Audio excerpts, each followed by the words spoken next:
یہ بیان ہوتا ہے کہ شہزادی کے اوپر بعد وفات رسول صلی اللہ علیہ وآلہ وسلم اس انداز سے ظلم ڈھایا جا رہا تھا، تو اس موقع پہ مولا کائنات کہاں تھے اور کیوں مولا کائنات نے بڑھ کے شہزادی کا دفاع نہیں کیا، یہاں تک کہ اللہ کے رسول کی نعلین مبارک خون سے لہو لہان ہو گئی تھی؟ کیا اس موقع پہ خداوند متعال قدرت رکھتا تھا کہ اپنے رسول کا دفاع کر سکے؟ ایسا نہیں تھا کہ مولا کائنات آگے نہیں بڑھے، مولا کائنات فوراً لپک کے آگے بڑھے، فَأَخَذَ بِتَلَابِيبِ، اور فلانے کو اس کے گریبان سے پکڑ لیا، ثم حدہ فصرعہ، اور اس کے بعد گریبان سے پکڑنے کے بعد زمین پہ پٹک دیا، اور پٹکنے کے بعد فوجع انفہ، اور ناک کے اوپر زوردار طریقے سے مارنے لگے کہ اگر اللہ کی جانب سے کتاب نہ گزری ہوتی تو تم یہ بات جانتے تم میرے گھر میں داخل نہیں ہو سکتے تھے۔ اعوذ باللہ من الشیطان الرجیم، بسم اللہ الرحمن الرحیم۔ ایام فاطمیہ سلام اللہ علیہا، اس کے اندر جو ایک انتہائی اہم سوال بار بار پیش کیا جاتا ہے اور ہمارے جوانوں کے اذہان میں خاص طور پہ اس سوال کو ڈالا جاتا ہے، اور وہ سوال یہ کہ جب یہ بیان ہوتا ہے کہ شہزادی کے اوپر بعد وفات رسول صلی اللہ علیہ وآلہ وسلم اس انداز سے ظلم ڈھایا جا رہا تھا، اس طریقے سے دروازے کو جلایا گیا، اس طریقے سے شہزادی کے بطن میں موجود جنین کو ساقط کیا گیا، تو اس موقع پہ مولا کائنات کہاں تھے اور کیوں مولا کائنات نے بڑھ کے شہزادی کا دفاع نہیں کیا، اور کیوں گھر میں داخل ہونے والے کو مولا کائنات نے پچھاڑ کے باہر نہیں کیا؟ کیا وجہ تھی اس کی اور کس طریقے سے ممکن ہو سکتا ہے یہ؟ اور گویا بعض اوقات سوال کرنے والا خود اس واقعے کے ہونے کے اوپر اشکال کرتا ہے اس اعتبار سے کہ مولا کائنات کے ہوتے ہوئے ممکن ہی نہیں ہے کہ اس طریقے سے ظلم شہزادی کے اوپر ہو جائے۔ اس سوال کے جواب کو دو مراحل میں آپ کے سامنے پیش کرنے کا ارادہ کیا ہے۔ پہلا مرحلہ یہ ہے کہ جواب نغزی،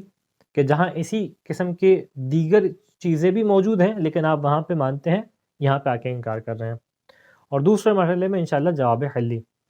جواب نغزی اس کا یہ ہے کہ آپ کا اشکال یہ ہے، آپ کا سوال یہ ہے کہ کیسے ہو سکتا ہے کہ ایک صاحب قدرت شخص موجود ہو، جو آپ کے سوال کی بنیاد ہے، بیس ہے، اساس ہے، وہ یہ کہ کیسے ہو سکتا ہے کہ ایک صاحب قدرت شخص موجود ہو، ایک باغیور شخص موجود ہو، اور اس کے سامنے اس کی انتہائی محبوب ہستی کے اوپر، محبوب شخصیت کے اوپر ظلم ڈھایا جائے، اور یہ با قدرت بھی ہے، با طاقت بھی ہے، با غیرت بھی ہے۔ کس طریقے سے ہو سکتا ہے کہ یہ شخص یہ تمام ظلم ہوتے ہوئے دیکھ لے اور برداشت کر لے اور دفاع نہ کرے؟ تو آپ سے سوال کروں گا کہ جب اللہ کے رسول کے اوپر طائف میں پتھر برسائے جا رہے تھے، یہاں تک کہ اللہ کے رسول کی نعلین مبارک خون سے لہو لہان ہو گئی تھی، کیا اس موقع پہ خداوند متعال قدرت رکھتا تھا کہ اپنے رسول کا دفاع کر سکے اور اپنے رسول کو ان نازل ہونے والے عذاب سے بچا سکے، ان پریشانیوں سے نکال سکے؟ یا تو آپ کہیں کہ قدرت نہیں رکھتا تھا تو آپ کی بات خدا کی توحید کے اوپر اشکال ہو جائے گا، کیسے ہے خدا جو قدرت نہیں رکھتا؟ اور اگر کہیں کہ قدرت رکھتا تھا تو کیا وجہ ہے کہ قدرت رکھتا ہے اور پھر بھی رسول کے اوپر یہ تمام ظلم ڈھائے جا رہے ہیں اور خدا بیٹھا دیکھ رہا ہے، کچھ نہیں کر رہا خدا؟ اس کا مطلب یہ ہے کہ خداوند متعال قدرت رکھتا ہے لیکن ایک مصلحت ایسی ہے جس کی خاطر اس وقت اپنی قدرت کا اظہار نہیں کر رہا، اور نہ صرف رسول خدا صلی اللہ علیہ وآلہ وسلم بلکہ کتنے انبیاء ایسے ہیں کہ جن کو ان کی امتوں نے قتل کر دیا، ظلم ڈھایا گیا، جناب یحییٰ کے سر کو کاٹ کے فاحشہ عورت کے سامنے پیش کیا گیا، خداوند متعال نے تدخل نہیں کیا، خداوند متعال نے اپنی قدرت کا اظہار نہیں کیا بلکہ اپنے محبوب ہستی کے اوپر ظلم کو دیکھتا رہا۔ تو اگر وہاں پہ ہو سکتا ہے تو یہاں پہ بھی ہو سکتا ہے، پہلا جواب۔ دوسرا جواب نقضی یہ کہ خود اگر آپ کہیں کہ یہ خدا اور بندوں کے معاملے سے ہٹ کے بندوں اور بندوں کے معاملے کی بات کریں، جہاں پہ انسانوں کے درمیان یہ معاملہ ہو، تو ہمیں یہ موقع اور بھی مقامات پہ دکھائی دیتے ہیں کہ حتیٰ جناب حجر عسقلانی جو اہل سنت کے انتہائی معروف عالم دین ہیں، کیا بیان کرتے ہیں کہ جناب عمار یاسر کے والد جناب یاسر اور جناب سمیہ ان کی والدہ، کہ ان کے اوپر کتنا ظلم ڈھایا گیا، اتنا ظلم ڈھایا گیا کہ ان کے دونوں یعنی ان کے والدین کو شہید کر دیا گیا ظلم کے سبب سے، اتنا ظلم ڈھایا گیا۔ جب ان کے اوپر ظلم ڈھایا جا رہا تھا اس موقع پہ اللہ کے رسول، روایت کے جملے ہیں، حجر عسقلانی نے اپنی تاریخ کے اندر اس کو پیش کیا ہے کس انداز سے کہ عذبہا آل بنی مغیرہ علی الاسلام،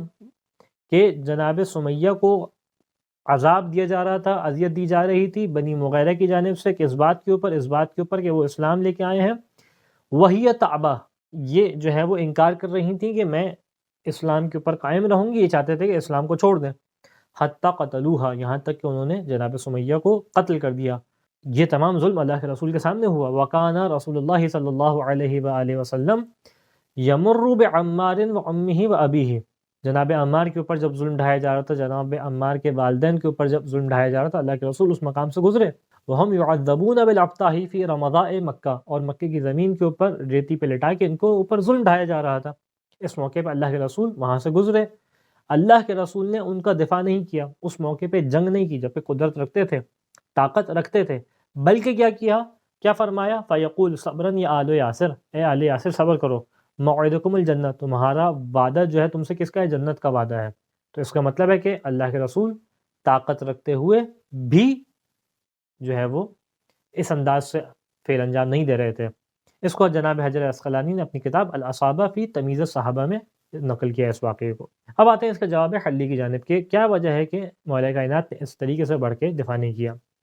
پہلی بات تو یہ کہ آپ سے کس نے کہا مولا کائنات نے ہاتھ پہ ہاتھ رکھے رہے اور کچھ بھی نہیں کیا، بلکہ ہمیں تاریخ میں دکھائی دیتا ہے کہ مولا کائنات آگے بڑھے ہیں، نہ صرف آگے بڑھے ہیں کہ سامنے والے کو اس کے گریبان سے پکڑ کر زمین پہ پٹکا ہے اور اس کے منہ کے اوپر جو ہے وہ زوردار انداز سے جو ہے وہ مار رہے تھے۔ اس واقعے کو، واقع احراق، دروازے کے جلانے کے واقعے کو، جس اولین کتاب سے نقل کیا جاتا ہے اور جو تاریخ اسلام کی ابتدا ترین کتاب ہے، یعنی جو اصحاب مولا کائنات نے اسلام کی تاریخ کے اوپر کتاب لکھی ہے، کتاب سلیم ابن قیس ہلالی، اس کتاب کے اندر جب اس واقعے کو نقل کیا گیا تو جناب سلیم سے ہے، جناب سلمان نے روایت نقل کی ہے، اور کیا بیان کیا جناب سلمان نے؟ کس چیز کو بیان کیا؟ کہ جب یہ ظلم ہو گیا، اس طریقے سے دروازہ جلا دیا گیا، شہزادی کے اوپر ظلم ہو گیا، تو وَوَثَبَا علی بن ابی طالب، مولا کائنات نے ایک دفعہ جو ہے چھلانگ لگا کے آگے بڑھے، یعنی لپک کے آگے بڑھے۔ ایسا نہیں تھا کہ مولا کائنات آگے نہیں بڑھے، مولا کائنات فوراً لپک کے آگے بڑھے، فَأَخَذَ بِتَلَابِيبِ، اور فلانے کو اس کے گریبان سے پکڑ لیا، ثُمَّ حَدَّهُ فَصَرَعَهُ، اور اس کے بعد گریبان سے پکڑنے کے بعد زمین پہ پٹک دیا، اور پٹکنے کے بعد فَوَجَعَ أَنفَهُ، اور ناک کے اوپر زوردار طریقے سے مارنے لگے، یہاں تک کہ کیفیت کیا پہنچی؟ وَرَقَبَتْهُ وَحَمَّ بِقَتْلِهِ، اور اس کے اوپر سوار ہو گئے، سوار ہونے کے بعد قتل کا ارادہ کیا مولا کائنات نے اس موقع پہ۔ جناب سلمان روایت بیان کر رہے ہیں، قتل کا ارادہ کیا۔ فَذَكَرَ قَوْلَ رسول اللہ صلی اللہ علیہ وآلہ وَمَا أَوْصَى بِهِ مِنَ الصَّبْرِ وَالطَّاعَةِ، اس موقع پہ جب مولا کائنات نے قتل کا ارادہ کیا تو رسول خدا کی حدیث کو یاد کیا،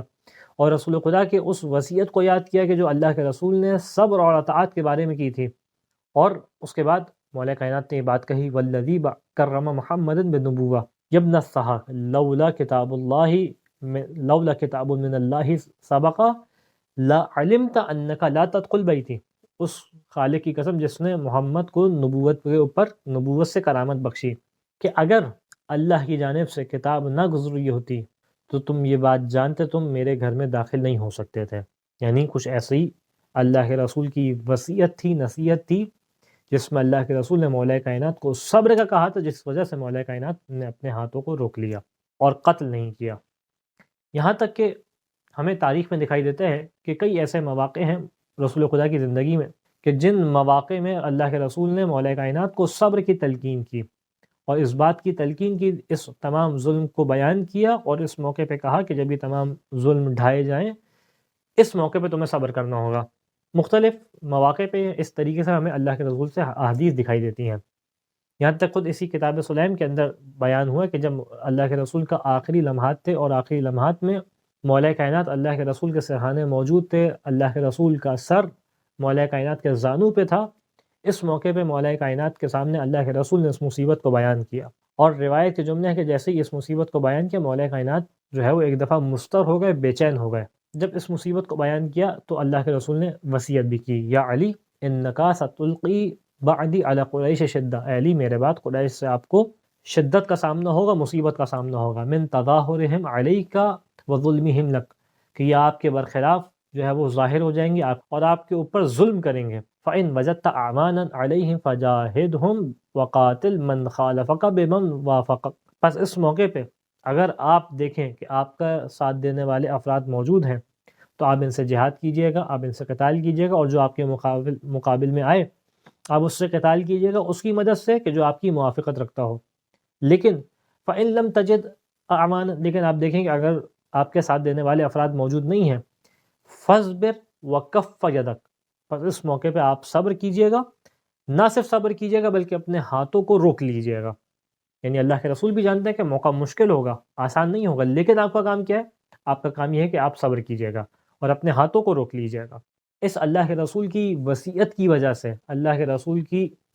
بیان کردہ حکم کی وجہ سے مولا کائنات ہمیں تاریخ میں دکھائی دیتا ہے کہ اس انداز سے دکھائی دیتے ہیں کہ صبر کرنے والے ہیں، جبکہ یہ معاملہ مولا کائنات کے لیے آسان نہیں تھا، کہ حتیٰ ہمیں روایات کے اندر دکھائی دیتا ہے، مولا کائنات نے خود بیان کیا کہ وہ صبر تو وفی العین قضا وفی الحلق شجا، میں صبر کیا، میں نے، کتنا سخت تھا یہ صبر، کتنا سخت تھا کہ گویا میرے حلق میں کانٹا چبھا ہوا ہو، میری آنکھ میں، میرے حلق میں ہڈی ہو اور میری آنکھ میں کانٹا ہو۔ ارات وراثی نہبا، میں دیکھ رہا تھا کہ میری میراث لوٹی جا رہی ہے، لیکن اس موقع پہ بھی میں نے صبر کیا۔ اب یہاں پہ ایک سوال یہ پیدا ہوتا ہے کہ کیا وجہ تھی اور کیا حکمت تھی اس صبر کی، اور کیا وجہ تھی کہ اللہ کے رسول نے مولا کائنات کو صبر کی تلقین کی تھی؟ تو ہمیں یہاں پہ دکھائی دیتا ہے، اس بات کو سمجھنے کے لیے علماء ایک مثال اور تمثیل کو پیش کرتے ہیں، اور وہ کیا کہ مولا کائنات کے پاس ایک واقعہ نقل کیا جاتا ہے کہ مولا کائنات کے پاس دو عورتیں آئیں اور ایک بچہ تھا، اور یہ دونوں عورتیں اس بات کا دعویٰ کر رہی تھیں کہ یہ بچہ ان کا ہے، یعنی پہلی عورت کہہ رہی ہے میرا بچہ ہے، دوسری عورت کہہ رہی ہے میرا بچہ ہے۔ اس موقع پہ اب جو ہے وہ اس زمانہ تو نہیں ہے، آج کا زمانہ تو نہیں ہے کہ جین سے جو ہے وہ معاملہ دیکھ لیا جائے کہ اس کی اولاد ہے۔ مولا کائنات نے حکم دیا اور کہا کہ اس بچے کے دو ٹکڑے کر دیے جائیں، ایک آدھا ٹکڑا اس عورت کو دے دیا جائے اور دوسرا ٹکڑا اس عورت کو دے دیا جائے۔ تو ایک عورت ان میں سے آگے بڑھی اور کہا کہ آپ بچے کو سالم رکھیں، اس کے دو ٹکڑے نہ کریں، اور دوسری عورت کو بچہ حوالے کر دیں۔ مولا کائنات نے کہا یہی ماں ہے، یہی ماں ہے۔ کیا وجہ ہے؟ اس کا بچہ سالم رہے اور دوسرے کے پاس رہے، اس کو یہ بات قبول ہے، لیکن بچہ دو ٹکڑوں میں ہو جائے یہ بات قبول نہیں ہے۔ بس محسوس ہوتا ہے گویا اسلام کی بھی یہی کیفیت تھی، اسلام کی بھی یہی صورتحال تھی۔ انہوں نے اس بات کے اوپر صبر کر لیا، انہوں نے اس بات کے اوپر صبر کر لیا کہ اسلام سالم رہے، اسلام بعزت اسلام باقی رہے، اگرچہ یہ ہمارے پاس نہ ہو، کسی اور کے ہاتھوں میں ہو، اگرچہ اس کے اندر بدعتیں ایجاد کر دی جائیں، لیکن ابھی اس موقع پہ اگر جو ہے وہ فرقہ واریت ہوئی، اس موقع پہ اگر ہم نے قتال کیا، جنگ کی، تو اس وقت دوسری طاقتیں اس بات کی ٹوہ میں ہیں کہ کسی طریقے سے آگے بڑھ کے اسلام کو قطع کما کیا جائے اور اسلام کو نقصان پہنچایا جائے، اسلام کو ختم کیا جائے۔ یہاں تک کہ تاریخ نقل کرتی ہے کہ وہ افراد کے جو اللہ کے رسول کے زمانے میں اللہ کے رسول سے جنگ کیا کرتے تھے، یہ افراد بھی مولا کائنات کے پاس آئے اور ایک صاحب نے آنے کے بعد کہا اے علی آپ آگے بڑھیے، آپ جو ہے وہ اپنی حکومت کے معاملے کو حاصل کیجئے، میں آپ کا ساتھ دوں گا، میرے قبیلے والے، میرے افراد آپ کا ساتھ دیں گے۔ مولا کائنات نے اس موقع پہ کہا تھا کہ تمہیں اسلام کی کب سے فکر ہو گئی، تمہیں کب سے اسلام کی پرواہ ہے؟ یعنی یہ بات وہ بھی سمجھ رہے تھے کہ اس موقع پہ اگر اس انداز سے مولا کائنات نے جو ہے وہ جنگ کی، نتیجہ کیا ہوگا؟ اسلام کا شیرازہ بہر کر جائے گا، کیونکہ ابھی اسلام واقعی نومولود کیفیت میں تھا، ابھی رسول کو مدینہ ہجرت کی ہوئے 11 سال ہوئے تھے۔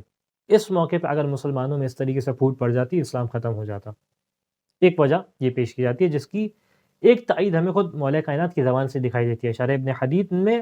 شرح نہج البلاغہ میں ابن حدید نے اس قول کو نقل کیا ہے، وہی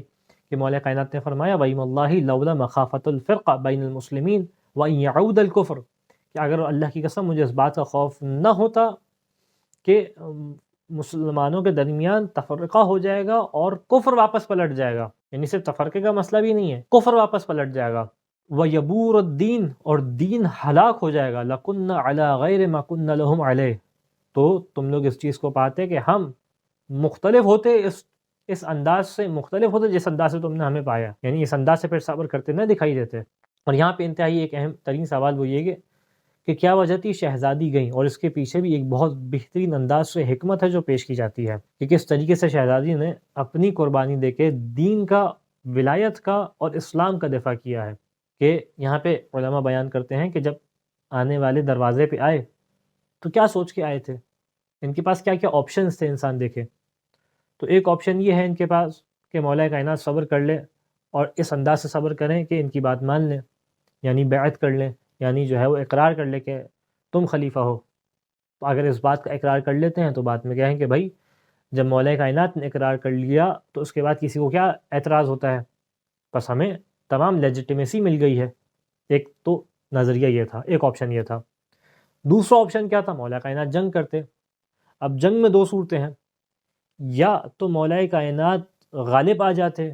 تو اسلام میں تفرقہ ہو جاتا، فرقہ ہو جاتا، فرقہ واریت ہوتی، اس موقع پہ اسلام ختم ہو جاتا. ابھی تو نامولود کیفیت میں تھا، جب بھی ان کا فائدہ ہے یہ تو یہی چاہتے تھے. دوسرا صورت حال کیا تھی کہ نعوذ باللہ من ذالک کسی پوشیدہ مکان سے مولا کائنات کے اوپر کسی طریقے سے تیر اور وار کیا جاتا اور مولا کائنات کو نعوذ باللہ من ذالک شہید کر دیا جاتا. اس صورت میں یہ لوگ کہتے ہیں کہ جب جس کو اللہ کے رسول نے اپنا جانشین قرار دیا تھا وہ موجود ہی نہیں ہے، تو لہٰذا ہم نے مجبوراً اس نظام کو سنبھالا ہے تاکہ نظام کا شیرازہ نہ بکھرے. ہر طریقے سے اپنے فائدے کو سوچ کے آئے تھے، لیکن جس چیز کو کیلکولیٹ نہیں کیا تھا، جس چیز کو نہیں سوچا تھا، وہ یہ کہ ہو سکتا ہے دروازے پہ بنت رسول آ جائے. یہ شہزادی کا جانا واقعاً کیا حکمت دکھائی دیتی ہے. یہ بات روایت کے اندر نہیں ہے، لیکن علماء اس کو پیش کرتے ہیں، معقول وجہ لگتی ہے کہ شہزادی نے آ کے امامت کا دفاع کیا، دین کا دفاع کیا، اسلام کا دفاع کیا اس انداز سے کہ عقل حیران ہے. واقعاً یہ تمام مظالم کو اپنے اوپر سہ لیا کس خاطر کہ دین کا دفاع ہو سکے. اور پھر آخری بات یہاں پہ کہ مولا کائنات ایسا نہیں ہے کہ تمام زندگی خاموش رہے، بلکہ کئی ایسے مقامات ہیں کہ جہاں پہ باقاعدہ اپنے اوپر ہونے والے ظلم کا اظہار کرتے دکھائی دیتے ہیں اور اعتراض کرتے دکھائی دیتے ہیں. جیسے میں نے پہلے پیش کیا کہ مولا کائنات اس موقع پہ بھی ایسا نہیں ہے ساکن بیٹھے رہے، بلکہ آگے بڑھ کے شہزادی کا دفاع کیا. اس کے موقع پہ بھی جو چاہتا ہے مراجعات کرے، خطبہ شقشقیہ پڑھے، نہج البلاغہ کا دوسرا خطبہ، کس طریقے سے مولا کائنات نے ان تمام ہونے والے واقعات کی جانب اشارہ کی ہے اور کس طریقے سے اس سے باقاعدہ اظہار براعت کیا ہے. اور اسی طریقے سے کتاب احتجاج تبریسی کے اندر مولا کائنات کے مختلف احتجاجات ہیں، مختلف مقامات ہیں کہ جہاں پہ مولا کائنات نے باقاعدہ اس بات کا اظہار کیا ہے کہ کس طریقے سے ہمارے اوپر ظلم ڈھایا گیا. ایسا نہیں ہے مولا کائنات بالکل خاموش بیٹھے ہوئے تھے. خدا مند متعال سے دعا ہے کہ ہمیں اس دین کے اوپر بہترین انداز سے عمل کرنے کی توفیق عطا فرما. وآخر الدعوانا ان الحمد للہ رب العالمین.